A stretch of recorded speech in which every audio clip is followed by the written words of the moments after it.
nanawagan si Alas Pilipinas Captain Eliza Valdez ng mas matatag na suporta at pamumuno para sa pagpapaunlad ng volleyball sa bansa sa gitna ng mga usapin at hamong kinakaharap ng sports sa kasalukuyan.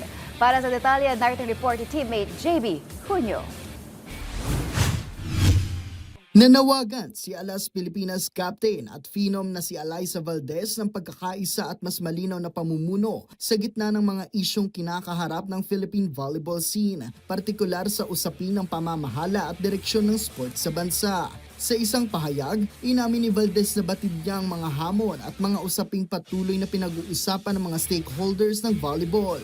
Ayon kay Valdez, mahalagang may tuon ng pansin sa ikabubuti ng sport at hindi sa paglalim ng hindi pagkakaunawaan sa loob ng komunidad ng volleyball. Binigyang diin din niya na ang kailangan ng sport sa kasalukuyan ay pamumunong nakikinig at naglalagay sa kapakanan ng mga atleta bilang pangunahing prioridad.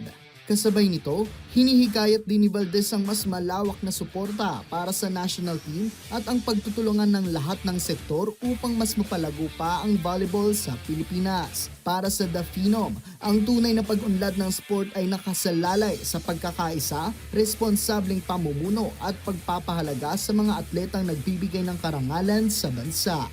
JB Junio para sa Atletang Pilipino para sa Bayan.